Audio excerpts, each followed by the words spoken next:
నహూము గ్రంథం 1వ అధ్యాయం 3వ వచనం మొదటి మాట. యెహోవా దీర్ఘశాంతుడు అనే వాక్యం ఎక్కువ కాలం ఆమె పట్ల శాంతాన్ని ప్రదర్శించేవాడు. ఇంగ్లీష్లో మనం చదువుకున్న వాటికి స్లో టు యాంగర్, కోపించుటకు నివారించేవాడు. ఇంకో చోట లాంగ్ సఫరింగ్, ఓర్చుకునేవాడు, చాలా కాలం ఓర్చుకునేవాడు అని భావం. మనం 1 తిమోతి పత్రిక 1వ అధ్యాయం 16వ వచనం చదవండి. అయినను నిత్య జీవము నిమిత్తము తనను విశ్వసింపబోవు వారికి నేను మాదిరిగా ఉండాలన్న యేసుక్రీస్తు తన క్రోధమైన దీర్ఘశాంతము ఆ ప్రధాన పాపినైన ఆయనను కనపరిచినట్లు నేను పరికరింపబడింది.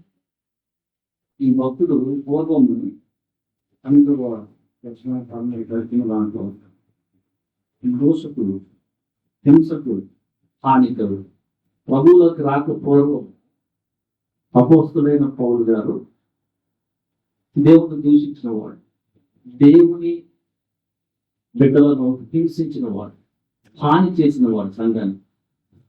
అయినను అలాంటి వ్యక్తిని కూడా చాలా కాలం సహించి, ప్రభు దీర్ఘశాంతుడు కాబట్టి వెంటనే శిక్ష పద్ధతించకుండా చాలా కాలం సహించి మనకి రక్షణ ఇచ్చాడు. అయినను నిత్య జీవం ఇచ్చాడు. తన పూర్ణమైన దీర్ఘశాంతాన్ని ప్రధాన పాపి అయిన ఆయన ఎందుకు కనపరిచాడని చెప్తా ఉన్నాడు. సో మన జీవితంలో కూడా ఈ మాట నిజమే. మనము పుట్టిన వెంటనే ప్రభువుని అంగీకరించడం వాళ్ళు కాదు. మనం ప్రభువులోకి వస్తానికి చాలా కండిషన్స్ పెట్టే వాళ్ళం కూడా. నాకు ఇది చేస్తే నేను నమ్ముకుంటాను వాళ్ళు చాలామంది ఉన్నారు. అంటే నాకు చేస్తే నేను ప్రభువు నమ్ముకుంటాను. నమ్ముకోకపోతే వచ్చే ఇబ్బంది నీకు యాక్చువల్గా ఆయనలో నీకు పాప క్షమాపణ వస్తుంది. దానిని నువ్వు గ్రహించకుండా కొంతమంది కండిషన్స్ పెడుతూ ఉంటారు. ఇది చేసిన తర్వాత నేను వస్తానంటారు. అయినా ప్రభు శాంతి వాడు కాబట్టి చాలా టైం ఇస్తాను, చాలా టైం. కొంతమంది కొన్ని ఇంకో కండిషన్ పెడతారు. నేను అన్ని మానేసి వస్తాను, ఆయనలోకి రావాలంటే నాకు ఇది ఉంటుంది. పిల్లలకి ఒక అడ్రస్ నేను పిల్లలకు పెళ్లి చేయాలా, దాంట్లో పోతే ఆ తోమాలకి పిల్లలు అబ్బాయిలు. ఇది మానవుడు యొక్క బలహీనత. ఇక్కడ లేట్ చేస్తూ ఉంటాడు. మానవుడికి ఆత్మీయ కన్నులు మూసిపోవడం వలన ఇక్కడ కులం వచ్చింది, ఫస్ట్ నుంచి కులం లేదని జ్ఞానం కూడా లేదు. ఇంత తెలిసినా కూడా ఇప్పుడు కూడా ఆ యొక్క బలహీనత నుంచి రాలేని వారు చాలా. దాంట్లో కూడా తెలియని వీళ్ళందరూ తెలియని చేసిన వస్తానని అంటే కండిషన్స్. సో ప్రభు ఎంతో దీర్ఘశాంతుడు కాబట్టి అలా కలిగిస్తున్నాడు. సో అపోస్తలుడు పౌలు గారి జీవితంలో అయితే ప్రభునే దూషించాడు. సో మన జీవితంలో కూడా కొంతమంది ప్రభువుని హేళన చేసిన వాళ్ళు ఉంటారు. దేవుడు అయితే ఆయన రక్షించుకోలేకపోయాడా, అంత బలహీనుడిగా ఉన్నాడేంది, ఆయన నాట్యం చేస్తాడు ఎవరు చాలా మంది. అలాంటి వారిని కూడా దీర్ఘశాంతంతో సహించి రక్షణలోకి తెచ్చుకున్నాడు ప్రభు. సో ప్రభువు ఎలా ఉన్నాడంటే దీర్ఘశాంతం. యెషయా గ్రంథం 57:17 చదవండి. 16వ వచనం. నేను ముఖ్యము పోరాడి వాడను కాదు, ఎల్లప్పుడూ కోపించి వాడను కాదు. అలా విధిన ఎడల నా మూలంగా జీవాత్మ క్షీణించును, నేను పుట్టించిన నాకు క్షీణించకూడదు. నేను నిత్యము కోపించువాడను కాను, నిత్యము పోరాడువాడను కాను. అలాగాని ఉంటే ఈ భూమి మీద ఏ నరుడు కూడా బతికేవాడు నా కోపాన్ని. సో ప్రభువు ఎలాంటి వాడంటే నిత్యము కోపించేవాడు కాదు, స్లో టు యాంగర్, కోపించుటకు నిదానించువాడు. నిత్యం కోపిస్తే నా మటుకు నేను రక్షణకు వచ్చేవాడు కాదు. ఎన్ని ఛాన్సులు ఇవ్వాలి.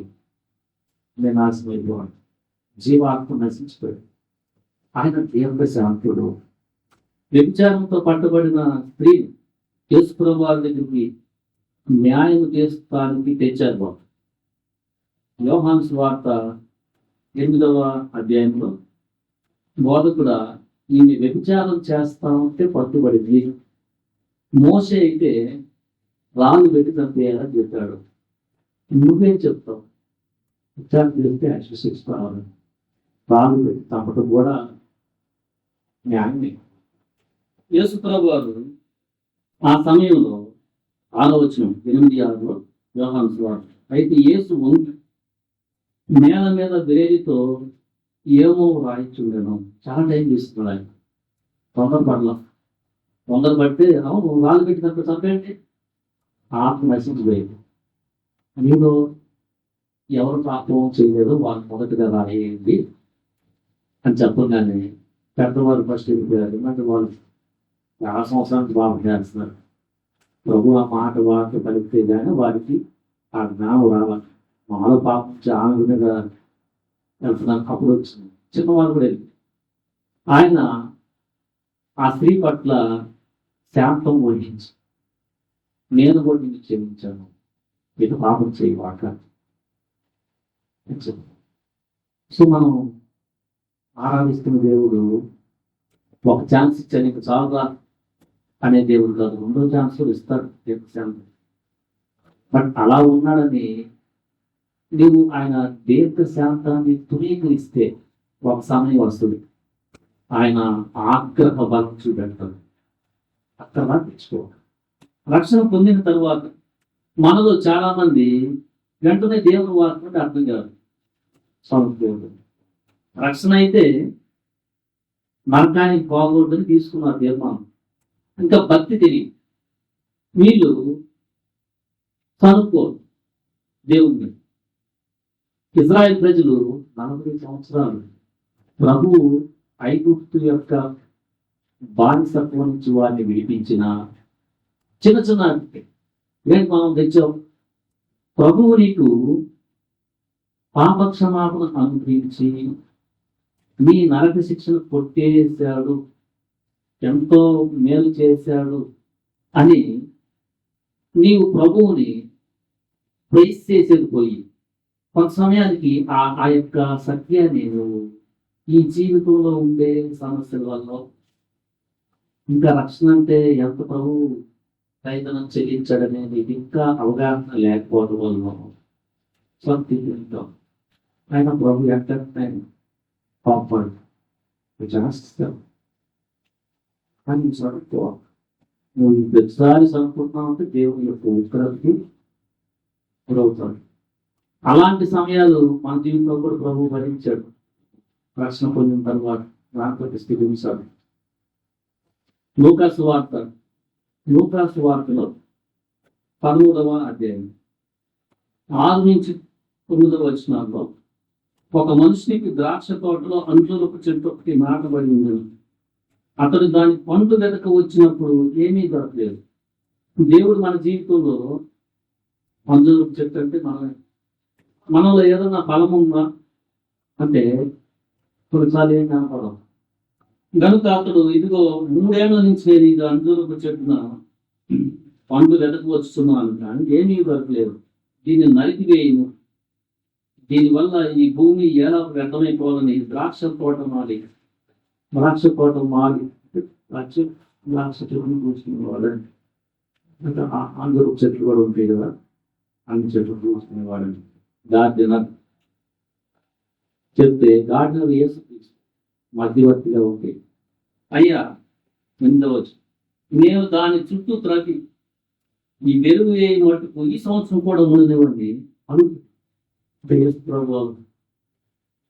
మనకి మనకి దేవుడికి మంచి ఉంది, ఏదిగా ఫలించలేదు అని జ్ఞాపకం చేస్తాం. మన ఎడల దీర్ఘశాంతం కలిగి ఉన్నవాడు. ఆయన దీర్ఘశాంతాన్ని బట్టి 1 సంవత్సరం తర్వాత కొంతమంది ఫలం వస్తారు. ఆయన ఇంకా తప్పించి బలపరచడం వలన 2 సంవత్సరాల తర్వాత కొంతమంది భక్తి నేర్చుకుంటారు. వాళ్ళు ఏమని ఆరాధన చేయాలి? ప్రభు నా ఎడ్ల ఫలించిన నా ఎడ్లు కూడా తీర్థశాస్త్రిగా ఉన్నావు. వెంటనే ఫిక్స్ చేస్తూ అందరూ చెట్టు నరికేయబడదు. సో మన జీవితంలో ప్రభు దీర్ఘశాంతాన్ని ప్రదర్శిస్తున్నాడు. అయితే మనం దాన్ని చాలా ఈజీగా తీసుకునేది కాదు. కొంతమంది ఈజీ తీసుకున్నారు. నోవాహు కాలంలో 120 సంవత్సరాలు నువ్వు పశ్చాత్తాపడండి, వర్షం వస్తుంది, నశించిపోతారు, లోకం మీద దేవుని కోపం వస్తుంది, చాలా ప్రళయం రాబోతుంది, నశించిపోతారని ఎంత చెప్తున్నా. 120 సంవత్సరాలు నోవాహు కుటుంబం వాళ్ళు ఎదుగుతున్నంత ఎవరు లేదు. మొదటి పేతురు 3వ అధ్యాయం 19-20 తెలుపుని చదవండి. ఎవరైనా మొదటి పేతురు 3వ అధ్యాయము 19-20 తెలుపుని చదవండి.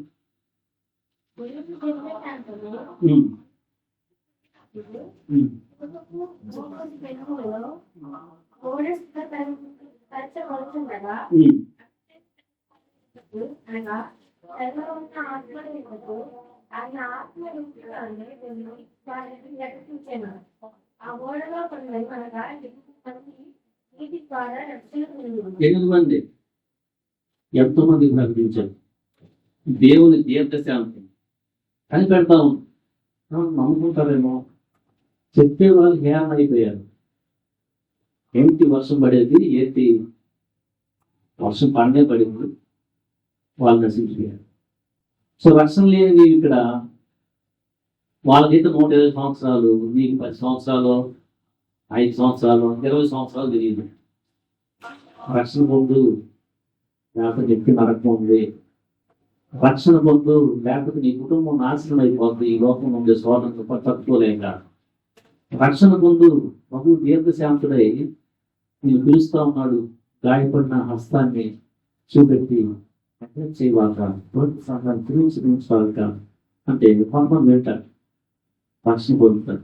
కొంతమంది వెనక దీర్ఘశాంతానికి వచ్చి నశించుకోండి. దేవుడు దీర్ఘశాంతం పేరు 2వ పత్రికలో కూడా 3వ అధ్యాయం 9వ వచనం 2వ పేరు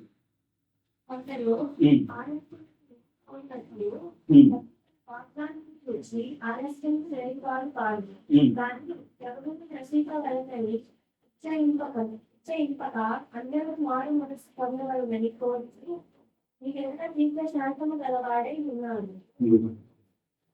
కొంతమంది అనుకుంటూ ఉన్నారు, ఏంటి ప్రభు వచ్చేది వాక్ పుట్టిన కానీ చక్రాలు రాలుతుంది, ఎవరి పని ఆడు వేసుకుంటున్నాడు. కొందరు అనుకుంటున్నారు ప్రభు ఏంటి ఆలస్యం చేస్తున్నారు ఏదో అని అనుకుంటారేమో. మరి రక్షణ పొందిన తర్వాత కూడా ఆయన దీర్ఘశాంతం ఏంటంటే రక్షణ పొందిన వారు చాలా మంది ఉన్నారు, వాళ్ళ కోసం ప్రయత్నిస్తున్నారు. రక్షణ పొందిన మీరు ఏంటి రావట్లేదు అనుకొని విశ్వాసం తప్పిపోయారు. ఆయన అందరూ మారు మనసు పొంది సత్యాన్ని గురించిన అవగాహన రావాలని దీర్ఘశాంతం చేయగలుగుతున్నాడు. నువ్వు ధృవీకరించేవాడు ఎక్కువ దీర్ఘశాంతం. రక్షణ పొందిన నీకు ఆత్మఫలములో దీర్ఘశాంతం అనే ఒక లక్షణాన్ని ఇచ్చాడు. దేవుని యొక్క ఆత్మకి ఉండే లక్షణం ఏంటంటే దీర్ఘశాంతం. గలతీ 5:22 చదవండి. దాంట్లో ఆత్మ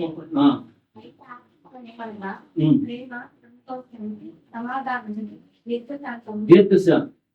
ప్రభు దీర్ఘశాంతుడు కాబట్టి ఆయన బీజం, ఆయన ఆత్మచేతను కలగబడి ఆయన బిడ్డవయ్యావు కాబట్టి ఆయన లక్షణాలు దీర్ఘశాంతం ఇచ్చాడు. ప్రభువు నీ ఎడల దీర్ఘశాంతం చూపిన దాన్ని బట్టి నీవు వేరే వారి ఎడల దీర్ఘశాంతం చూపెట్టాలనేది ఆయన యొక్క లక్షణం. సో రక్షించబడిన నీవు ప్రభువు దీర్ఘశాంతులని ఆరాధన చేసే నీవు వేరే వాళ్ళని పట్ల చిన్న చిన్న దానికి తప్పు చేసిన దానికి తీర్పు చేయటం, అవకాశాలు చెప్పడం ఉంటే ఏం ఆరాధన చేస్తున్నావు? వచ్చాడు నాకు అసలు నీ ఎడల ఎంత దీర్ఘశాంతుడై ఉంటే నీవు కొంత సమయానికి రక్షణ పొందగలిగావు. నీ ఎడల ఎంత దీర్ఘశాంతుడై ఉంటే నువ్వు ఫలించడం స్టార్ట్ చేశావు. అది నీకు తెలిస్తే వేరే వాడు నీ పట్ల సహనము నేను ఇసుకిస్తా, మోసం చేస్తా ఉన్నప్పుడు కొంచెం మనం తెలుస్తాను అని కొంచెం నోరు పారేసుకోకుండా తెలుసుకున్నాం. అది దేవుడు స్లోని యాంకర్ అయితే మీ జీవితంలో రక్షణ పొందిన తర్వాత కోపించడానికి కొంచెం కోపం వస్తే కొంచెం బ్యాలెన్స్ చేసుకుంటున్నాం. సహించే తత్వాన్ని ప్రభు నారాయణ సహించాడు. లాంగ్ స్టోరీ వ్యవసాయం నేను నువ్వు కూడా సంఘంలో ఒక బిడ్డ నీ పట్ల సరిగా అర్థం చేసుకోకపోతే నేర్చుకుంటున్నావు. నేర్చుకుంటే మాయలో చాలా దీర్ఘ సాంప్రదాయం ఉన్నది. వారం యేసుప్రభు వారి శిష్యులు వారు 3 సంవత్సరాలు వారు శిలువ సమయంలో అందరూ ఇంట్లో చెప్పారు. కానీ ప్రభు దేవుడి సాంప్రదాయం 4 దినములు వాళ్ళు కనపడతారు. ఒక ఆయనకి చూస్తే అవుతాము మనం, ఒక ఆయనకి అంత అయిపోయిన తర్వాత మనుషుని పట్టి జాగ్రత్త చేస్తామంటే కేతులు ఆయనతో పాటు కొంతమంది వేస్తారు. ఆయన హెల్ప్ చేసిన ప్రతి ఒక్కరు ఆయన సిలువే అంటే వారి కోసం ఆయన ప్రాణం పెట్టారు. ప్రభువు వచ్చినాడు. సో ప్రభువు దీర్ఘశాంతుడు కాబట్టి పాపుని క్షమించాలనే మనసు ఉన్న ఫస్ట్ రక్షణ పొందిన మనకి ఆయన లక్షణాలు రావటం దేవుడు కోరుకుంటున్నాడు బలవంతుడు. కాబట్టి మానవుల్లో కూడా దీర్ఘశాంతాన్ని పెరగాలి, కొంచెం నేర్చుకోవాలి. నాకు చూస్తున్నాను నువ్వు అలాగ ప్రయాసపడతా ఉంటే కొంచెం పాల్పడినా ఎక్కడ కోపడకూడదని కాదు, దేవుడి నీటిలో తక్కువ కోపడడం అది తప్పలేదు. సాయంత్రం మాత్రం ఉండదు. అక్కడ కాపుగా ఉన్నామనుకో ఆ మనిషి వెళ్ళిపోతుంది. అలాంటి కోపాన్ని యేసు ప్రభువు ప్రదర్శించారు. దేవాలయంలో వాళ్ళు బిజినెస్ చేస్తుంటే ఆయన బలం ఎత్తేసి తాళతో కొరడా చేసి నా తండ్రి గృహాన్ని మొక్కలు గుర్తు చేసేది కోపడ్డాడు. మన వాళ్ళ గురించి కారణం ఆ కోపం గరీబమైన కోపం అలాగే వాళ్ళ మీద లేదు, వాళ్ళు బాగుపడాలనేది మంచి. సో మన జీవితంలో ఈరోజు మనం ప్రభువుని దీర్ఘశాంతుడిని ఆరాధన చేస్తున్నాం. పౌలు గారి మాట మా జీవితంలో సత్యమే. ఒకప్పుడు నేను కూడా దూషిస్తున్నాను, యేసుప్రభువుని దూషించిన వాడిని, కేవలంగా మాట్లాడిన వాడిని. నాయన ప్రభు పదాన్ని ప్రార్థన నాయన దీర్ఘశాంతం ప్రేమిస్తాడు. ఇంటికి వాడికి వార్త ఆయన దీర్ఘశాంతం మా ఉపయోగపడి దేవుని నా మీద ప్రార్థన ఇమీడియట్ గా నా మీద కానీ కోపం వస్తే నేను బతికేవాడిని కాదు, ఈ శరీరం అసలు బతికేవాడిని కాదు, నా ఆత్మ కూడా నశించిపోయాడు. మీ జీవితంలో అది సత్యమైతే టెక్నాలజీ చెప్పుకుంటాడు చాలా సమయం మీరు తీసుకొని ఉండొచ్చు. ఈరోజు ఏమైనా ఆరాధన చేయొచ్చు. బాబా రక్షణ పొందటం అనేక సహాలు నా దగ్గర సువార్త వచ్చిన వెంటనే నేను అంగీకరించి బాప్తిజం తీసుకున్న వాడిని కాదు. ఎన్నో భయాలు నాకు. పిల్లలు పెళ్ళి అడ్డేస్తారు, పిల్లలకి ఫంక్షన్ వస్తే ఎట్టలేని ఫంక్షన్ ఎవడొస్తాడు తెలియాలి. అమ్మాయికి ఫంక్షన్ చేయాలా గట్ట ఎవడొస్తాడు? ప్రభు ఇప్పుడు బాప్తిజం తీసుకుంటామని మన పట్ల పనిచేయబోయే మన పట్ల చూపెట్టారు, శాంతాన్ని చూపెట్టారు.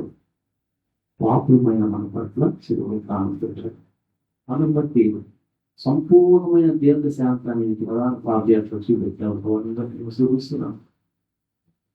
రక్షించబడిన తర్వాత భక్తి అంటే మనకు ఒకేసారి మందిరానికి రావటం, చేయటం వల్ల వెళ్ళిపోవటం, ఏదంటే మళ్ళా రావటం.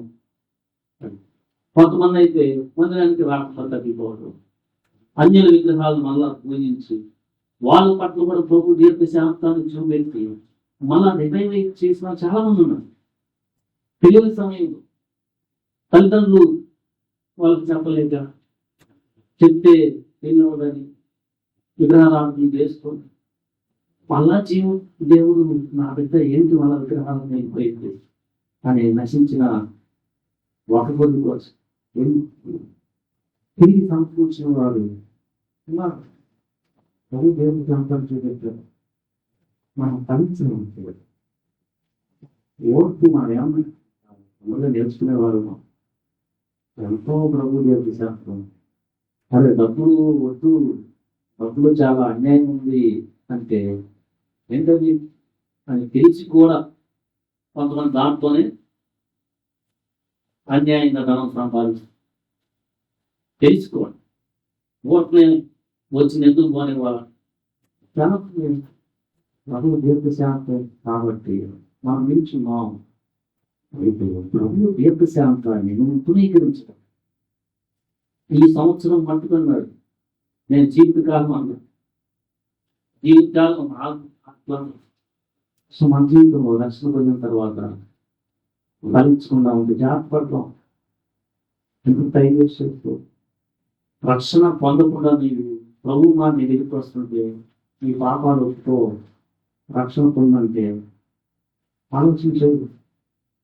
దేవుని యొక్క శాంతాన్ని నువ్వు పునీకరించువా ఈజీగా దాని ఏముంది అని అనుకోవాలంట.